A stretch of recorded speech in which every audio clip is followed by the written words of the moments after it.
আমার স্বামী মুসলমান হামিদ কোরেশি। আমি এই প্রশ্নটা করছি যে পূর্বপুরুষদের সময় থেকেই হিন্দু মুসলমান জাত ভেদাভেদ চলছে, তো আপনি বলেন যে হিন্দু মুসলিম আলাদা হ্যালো বিয়াস, আসসালামু আলাইকুম। আশা করি সকলে ভালো এবং সুস্থ আছেন। আজকে দেখেন এই হিন্দু বোনটি ডক্টর জাকির নায়েকের কাছে এমন একটা কঠিন প্রশ্ন করলেন, মার্শাল্লাহ। ডক্টর জাকির নায়েক সঠিক উত্তরটা দিলেন। দেখেন ভিডিওটা, চলেন আমরা দেখি। আমরা মুসলমান ধর্মকেও মানি, এমন নয় যে মানি না। আমাকে যেরকম শিক্ষা দেওয়া হয়েছে সেই শিক্ষাকেই আমি মানি, কিন্তু আপনি বলেন যে মুসলিম সঠিক আর হিন্দু ভুল, এমনটা কিভাবে বলতে পারেন? পূর্বপুরুষরা এত বড় মানুষ ছিলেন, তারা অনেক কিছু জানতেন। আমি আপনার সাথে তর্ক করতে পারবো না, কারণ আপনি অনেক কিছু জানেন আর আমি কিছুই জানি না। আমাদের বাবা দাদারা এসব দেখে এসেছেন এবং আমরাও দেখেছি যে আমরা গুরুজন, তাদের আমি সম্মান করি। তিনি আমার সাথে তর্ক করতে চান না, আমিও আপনার সাথে তর্ক করতে চাই না। করতে পারবো না কারণ আমার অত শিক্ষা নেই, অতটা বলতে পারবো না, তাই না? বোনের প্রশ্ন হলো যে আমি বলি হিন্দু মুসলিম এক, কিন্তু যে হিন্দু পরিবারে জন্মায় তাকে হিন্দু শিক্ষা দেওয়া হয়, যে মুসলিম পরিবারে জন্মায় তাকে মুসলিম শিক্ষা দেওয়া হয়। তাহলে এটা কিভাবে বলা যায় যে মুসলিম সঠিক আর হিন্দু ভুল? এটা কি বোন আপনি বলছেন আপনার শিক্ষা কম? আমি আপনাকে জিজ্ঞেস করতে চাই, 2 যোগ 2 কত হয়? 2 আর 2 কত হয়? 2 আর 2 কত হয়? 2 আর 2 কত হয়? 4 হয়। মাশাআল্লাহ। তাহলে বলবেন না যে আপনার শিক্ষা নেই। যদি গ্রাম থেকে কোনো মেয়ে এসে বলে আর বলে যে আমার বাবা আমাকে শিখিয়েছেন 2 যোগ 2 5 হয়, তাহলে আপনি কি বলবেন তাকে? 4 হবে, 5 কিভাবে হবে? 4 হবে 5 কিভাবে হবে? তোমার বাবা অঙ্ক জানতেন না। সে যদি বলে না আমার বাবাই শিখিয়েছেন, আপনি কি তাকে বলবেন আচ্ছা ঠিক আছে 2 যোগ 2 4ও হয় আবার 5ও হয়? এটা বলা ভুল। দুটোর মধ্যে অনুসন্ধান করতে হবে কোনটা সঠিক, সেটার উপরে আমল করি। না না, আমি কি চাই হিন্দুও সঠিক মুসলিমও সঠিক, 2 যোগ 2 4ও সঠিক, 2 যোগ 2 5ও সঠিক। আপনি তো মাশাআল্লাহ অনেক জ্ঞানী, আপনি জানেন 2 যোগ 2 4 হয়। কত লোকেরা জানে না 2 যোগ 2 4, তারা বলে 5 হবে। যেহেতু খোদা আপনাকে জ্ঞান দিয়েছেন, বুদ্ধি দিয়েছেন, আপনার দায়িত্ব হলো তাকে বলবেন বোন 2 যোগ 2 5 নয়, 2 যোগ 2 4 হয়। তখন সে হয়তো বলবে আচ্ছা আচ্ছা দুটোই ঠিক। আপনি বলবেন না দুটো ঠিক নয়, 2 যোগ 2 4ই হয়, 5 ভুল। একইভাবে যদি কারো বাবা মা তাকে ভুল শিখিয়ে থাকেন যে মূর্তি পূজা করতে হবে, অথচ হিন্দু ধর্মগ্রন্থে বলা হয়েছে মূর্তি পূজা ভুল, তাহলে যার কাছে জ্ঞান আছে, আমি একজন ছাত্র, ইসলামও অনেক ধর্মের, তো যেহেতু আমার জ্ঞান আছে, আমি অবশ্যই সেসব লোকদের বলবো যারা ভুল বলছে সঠিক জিনিসটা অনুসরণ করুন। আমি আপনার সাথে বিতর্ক করব না। কিন্তু যারা জ্ঞানী লোক হিন্দু ধর্মের, খ্রিস্টান ধর্মের, ঈসাই ধর্মের, এটাকে বলে ডায়ালগ। আমি স্টুডেন্ট আর তারা পিএইচডি ডক্টর। আমি মেডিকেলের ডক্টর, ধর্মের ডক্টর নই। তাদের সাথে সংলাপ করি, আলোচনা করি, বিতর্ক করি। আমি যদি ভুল হই আমাকে ভুল প্রমাণ করুন, আমি নিজেকে বদলাতে রাজি আছি। আপনি আমাকে প্রমাণ করুন যে আমি যা বলছি তা ভুল, আমার ধর্ম ভুল, আমি আপনার ধর্ম গ্রহণ করতে প্রস্তুত আছি। Open challenge. আমি কেন বলছি? কারণ আমি ইসলাম ও কয়েক ধর্মের এক সাধারণ ছাত্র। 19 বছর পর্যন্ত আমার পরিবার মুসলিম ছিল, তাই আমিও ছিলাম। 19 বছর পর যখন গবেষণা শুরু করলাম, তো জানতে পারলাম যে আমি সঠিক ধর্মে আছি। তারপর অন্য ধর্ম সম্পর্কে জানতে শুরু করলাম যে সব ধর্মেই ভালো কথা আছে। প্রত্যেক ধর্মের কিতাবে পরিবর্তন আসার পরেও, দুর্নীতি আসার পরেও এই সঠিক কথা লেখা আছে যে ঈশ্বর এক, তিনি ছাড়ার কারো ইবাদত করা উচিত নয়।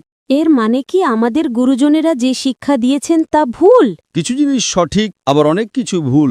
আমি আপনার বড় থেকে বড় গুরুর সাথেও বিতর্ক করেছি। একজন আপনাদের হিন্দুস্তানের মান্যগণ্য শ্রী শ্রী রবিশঙ্করের নাম শুনেছেন? শ্রী শ্রী রবিশঙ্কর শুনেছেন? ওনারা যেমন বই পড়েই জানেন, আপনিও বই পড়ে জানেন, আসলটাকে দেখেছে? একদম ঠিক। তিনি বলেন 4 বছর থেকে আমি ভাগবত গীতা মুখস্থ জানি, কিন্তু বিতর্কে ভাগবত গীতা একটা তথ্য সূত্র দেননি। এমনটা নয়, ঈশ্বর এভাবে আসেন না। আপনি কত পুণ্য করেছেন বলছেন এই জন্মের কথা বলতে পারেন? কত জন্মের কথা কিভাবে বলতে পারেন? একদম ঠিক। তো আমি বলি যে আপনার কিতাব বলছে যজুর্বেদ অধ্যায় 32 শ্লোক 3 আর শ্বেতাশ্বেতোপনিষদ অধ্যায় 4 শ্লোক 19-এ আছে न तस्य प्रतिमा अस्ति। প্রতিমা মানে হলো প্রতিচ্ছবি। সেই খোদা, সেই ঈশ্বর, সেই আল্লাহর কোনো প্রতিমা নেই, কোনো প্রতিচ্ছবি নেই, কোনো ফটোগ্রাফ নেই, কোনো পেন্টিং নেই, কোনো মূর্তি নেই, কোনো ছবি নেই। তাহলে আপনি মূর্তি পূজা কেন করেন? মূর্তি পূজা না করলে ঈশ্বরকে কিভাবে ডাকি, যেমন শিক্ষা দেওয়া হয়েছে বইয়ে লেখা আছে। যদি শিক্ষা ভুল দেওয়া হয়, মূর্তি পূজা এর মানে এই নয় যে মূর্তি পূজাই করতে হবে, মূর্তিকে দেখতে হবে। গীতা বা মহাভারতে মূর্তির কথা নেই, সেটা পড়ুন, সেখানেও তো শিক্ষা আছে। বোন, আপনি মূর্তি পূজা করেন কিনা? আমি করি, এমন নয় যে করি না, হয়তো আমি ভুল করি। যদি আপনার বন্ধু বলে 2 যোগ 2 5, তাহলে আপনি তাকে শুধরে দেবেন কিনা? হ্যাঁ, শুধরে তো দিতে হবে। আমিও চাই আপনাকে সঠিক পথ দেখাতে। হুম। আমি বলছি, যদি মূর্তি পূজা কোরআনে ভুল লেখা থাকে সেটাকে পাশে রাখুন। আপনি কোরআন মানেন না, আপনার ধর্মগ্রন্থই লেখা আছে মূর্তি পূজা ভুল, আমি তার প্রমাণ দিচ্ছি, তাহলে আপনি কেন করছেন? আপনাদের যেমন শিক্ষা দেওয়া হয়েছে যে এই ধর্মে এইভাবে ডাকতে বোন। হয়, ঈশ্বরকেই তো ডাকা হয়। বোন, একটা একটা করে আলোচনা করি, তারপর অন্য বিষয়ে যাব।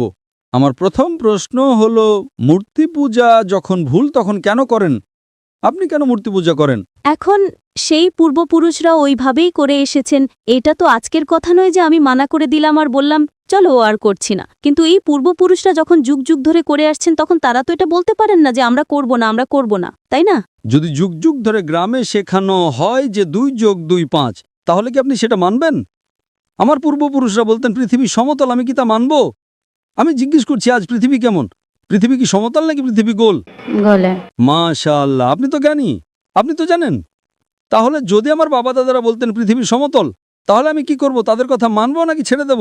তো সেই সময় কি এই যুগ চলতো না? একদম ঠিক, আজকের যুগ এটা। এখনকার যে যুগ তার চেয়ে আগের যুগ সেই সময় ভালো ছিল, পবিত্র ছিল। আগে এমন প্রচার হতো না যেখানে কোটি কোটি মানুষ একসাথে দেখতে পারত। আজকে প্রচারে এখানে লক্ষ লক্ষ মানুষ জমা হয়েছে, লক্ষ লক্ষ মানুষের সাথে টেলিভিশনে কোটি মানুষ দেখছে। তাই আপনার কোনো অজুহাত থাকবে না। কোটি কোটি মানুষের সামনে আপনাকে বলা হয়েছে যে মূর্তি পূজা ভুল, এরপরেও যদি আপনি করেন তাহলে আপনার কোনো অজুহাত বাকি থাকবে না। মূর্তি পূজা ভুল আপনার কোরআন শরীফে যেমন লেখা আছে, আমাদের গীতা মহাভারতেও লেখা আছে, কিন্তু ওটা পড়া তো পাপ নয়, তাই না?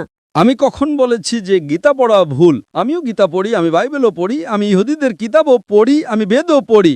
আপনি কতটা পড়েছেন আমি জানি না, আমি পড়িনি, আমি একজন অশিক্ষিত সাধারণ মানুষ। কিন্তু আমি পড়েছি। হ্যাঁ, এই জন্যই আমি আগে বলেছি আপনার সাথে তর্ক করতে পারবো না, আপনার সমকক্ষ হওয়াও আমার কাজ নয়। হ্যাঁ, তো আমি আপনার সাথে তর্ক করছি না, আমি শুধু অনুরোধ করছি। কিন্তু আমি এটা বলতে চাইছি না আমাদের পূর্বপুরুষরা যা করে এসেছেন সেটা কি ভুল? এজন্যই তো বললাম, আমার পূর্বপুরুষরা বলতেন যে পৃথিবী সমতল, দুনিয়া সমতল। আমি সেই পূর্বপুরুষদের কথা কি মানব? আমি পূর্বপুরুষদের সম্মান করব, তারা আমার বড় ছিলেন, আমার বাবা দাদা ছিলেন। সম্মান করার মানে এই নয় যে তাদের সব কথা মানতে হবে। যদি আমার পূর্বপুরুষরা বলতেন 2 যোগ 2 5, তাহলে কি মানব? না। আমি শ্রদ্ধার সাথে আচরণ করব, আমি তাদের গালি দেব না, আমি তাদের অসম্মান করব না, ভালোবাসার সাথেই বলবো, কিন্তু বলবো যে আপনি ভুল। হুম। আর যদি নাও বলি, অন্তত আমার জীবনে সেটার ওপর আমল করব না। হুম। আমি জিজ্ঞেস করতে চাই যে যখন আপনার ধর্মগ্রন্থ বলছে আপনার স্বামীর কিতাব, হুম। আপনি তো আপনার স্বামীকে বিয়ে করেছেন, তাই না? হ্যাঁ। লাভ ম্যারেজ ছিল? হ্যাঁ।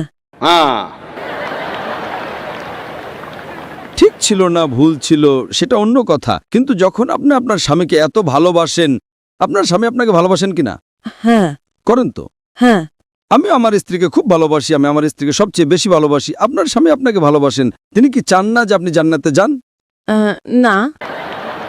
আপনি কি চান যে আপনার স্বামী জান্নাতে যাক? যাক কিনা? হ্যাঁ। তাহলে আমি জিজ্ঞেস করি, যদি একটা গাড়ি থাকে আর সেই গাড়িটা যখন চলে, তার একটা চাকা সাইকেলের আর আরেকটা চাকা ট্রাক্টরের, গাড়িটা চলবে কি? না। চলবে না, ভারসাম্যহীন। এজন্য আমাদের দেখা উচিত কোনটা একটা সঠিক। 4 টায়ার যদি লাগিয়ে দেয় সাইকেলের, তাহলে হয়ে যাবে হাতগাড়ি। যদি ট্রাকের টায়ার লাগাই, হয়ে যাবে ট্রাক। তাই আমাদের এটা অনুসন্ধান করা উচিত। আমি এটা বলছি না যে চোখ বন্ধ করে আপনি আপনার স্বামীর কথা মেনে নিন। শিক্ষিত হওয়া জরুরি নয়, কিন্তু বুদ্ধিমান প্রজ্ঞাবান হওয়া জরুরি। আমাদের শেষ নবী মুহাম্মদ সাল্লাল্লাহু আলাইহি ওয়াসাল্লাম, তিনিও নিরক্ষর ছিলেন, কিন্তু সবচেয়ে জ্ঞানী ছিলেন। তো আমি আপনাকে জিজ্ঞেস করছি, যখন স্পষ্টভাবে আপনার বইয়ে হিন্দু ধর্মগ্রন্থে এবং কোরআনে লেখা আছে, তখন আপনার পূর্বপুরুষরা যদি ভুল কথা বলতেন, তাহলে কি আপনার সেই ভুল জিনিসের ওপর আমল করা জরুরি? না। তাহলে আপনি কেন মূর্তি পূজা ছাড়েন না? আপনি বলেন আপনি আপনার স্বামীকে ভালোবাসেন, ভালোবাসেন কিনা সেটা একটা প্রশ্নচিহ্ন। এটা বাহ্যিক ভালোবাসা। সত্যিকারের ভালোবাসা হলে আমি চাইবো যে এই দুনিয়াতেও এবং আখেরাতেও আমার স্ত্রী আমার সাথে থাকুক। আপনি কি চাইবেন না যে আপনার স্বামী আপনার সাথে থাকুক? চাইবেন কি না? হ্যাঁ। তাহলে আপনি কি এটা অনুসন্ধান করবেন না যে কে সঠিক, আপনার স্বামী নাকি আপনি? কারণ আপনার হিন্দু ধর্মগ্রন্থ লেখা আছে এটা হারাম। ইয়া। তাহলে আপনি কি মূর্তি পূজা ছাড়তে প্রস্তুত? হ্যাঁ। মাশাআল্লাহ। আপনি কি মানেন যে খোদা এক? হ্যাঁ। আপনি কি মানেন মূর্তি পূজা ভুল? হ্যাঁ, ভুল। আপনি কি মানেন যে মোহাম্মদ সাল্লাল্লাহু আলাইহি সাল্লাম শেষ নবী? হ্যাঁ, হ্যাঁ। মাশাআল্লাহ। এর মানে আপনি মুসলিম? হ্যাঁ, হ্যাঁ। স্বামী মুসলমান হলে স্ত্রীও মুসলমানই হয়। কি? স্বামী মুসলমান হলে স্ত্রী মুসলমানই হয়। স্বামী আছে তাই মুসলমান এমনটা সবসময় জরুরি নয়, উল্টোটাও হয়। স্ত্রীও স্বামীর পরিবর্তনের কারণ হয়ে যায়। কারণ একটা প্রবাদ আছে, আমি বলবো সঠিক নাকি ভুল। दिल लगाया गदी से तो परी क्या चीज है। তো ভালোবাসা অন্ধও হয়। আমার উর্দু অতটা ভালো নয়, সব কবিতা পাবলিকের জন্য নয়। তো আমি বলতে চাই, আপনি তো বিয়ে করেছেন, ভালোবেসেছেন, কিন্তু বাস্তবে আপনি যদি মূর্তি পূজা ছাড়তে প্রস্তুত থাকেন, এক খোদাকে মানতে প্রস্তুত থাকেন এবং এটা মানতে প্রস্তুত থাকেন যে মোহাম্মদ সাল্লাল্লাহু আলাইহি সাল্লাম শেষ নবী, তাহলে আপনি নিজেকে মুসলিম বলতে পারেন। হ্যাঁ, আমি তো মুসলমানই। মাশাআল্লাহ। তাহলে আপনি মানেন যে খোদা এক? হ্যাঁ। আপনি মানেন মূর্তি পূজা ভুল? হ্যাঁ, ভুল। আপনি মানেন যে মোহাম্মদ সাল্লাল্লাহু আলাইহি সাল্লাম শেষ নবী? হ্যাঁ। মাশাআল্লাহ। আপনাকে কেউ জোর করছে ইসলাম গ্রহণ করার জন্য? না, না, আমাকে কখনো কেউ জোর করেনি। কত বছর আগে আপনার বিয়ে হয়েছে? এখন 8-9 বছর হয়ে গেছে। 9 বছর হয়ে গেছে। আপনার স্বামী জোর করেননি। ঠিক করেছেন না ভুল করেছেন সেটা পরে আলোচনা করা যাবে, কিন্তু আজকে আপনি নিজের মন থেকে ইসলাম গ্রহণ করতে চান। হ্যাঁ। আপনার উপর কোনো চাপ নেই? না। আপনি মন থেকে করতে চান? হ্যাঁ। ইনশাআল্লাহ। আমি আরবিতে বলবো আর আপনি তা পুনরাবৃত্তি করবেন। अशहदु আশহাদু अल्लाह আল্লাহ इलाहा ইলাহা इल्लल्लाह ইল্লাল্লাহ व अशहदु ওয়া আশহাদু अन्ना আন্না मुहम्मदन মুহাম্মাদান अब्दुहु আবদুহু व रसूलुहु। ওয়া রাসূলুহু। মাশাআল্লাহ। মাশাআল্লাহ। আপনি মুসলমান হয়ে গেছেন, আপনি 9 বছর পর মুসলমান হয়ে গেছেন। আমি অনুরোধ করব যে আপনি ইসলামের জ্ঞান অর্জন করেন, কোরআন অনুবাদের সাথে পড়েন আর সেটার উপর আমল করেন। আপনার এই শাহাদাত আমার গতকালের বয়ানকে সম্পূর্ণ করেছে। আমি বলেছিলাম জ্ঞান 2 পৃথিবীর জন্য। সেই জ্ঞান আপনি পিএইচডি করেন, টিচার হন, প্রফেসর হন, কিন্তু আপনার রবের দিকে নিয়ে আসবে না, আপনার সৃষ্টিকর্তার দিকে নিয়ে আসবে না। সেই জ্ঞান দিয়ে কি লাভ? আপনি সেই প্রফেসরের থেকেও উত্তম যার জ্ঞান তার রবের দিকে নিয়ে আসছে না। আমি আপনাকে ধন্যবাদ জানাই আর আল্লাহর কাছে দোয়া করি আপনাকে এই দুনিয়ার আখিরাতে ইনশাআল্লাহ জান্নাত দিক।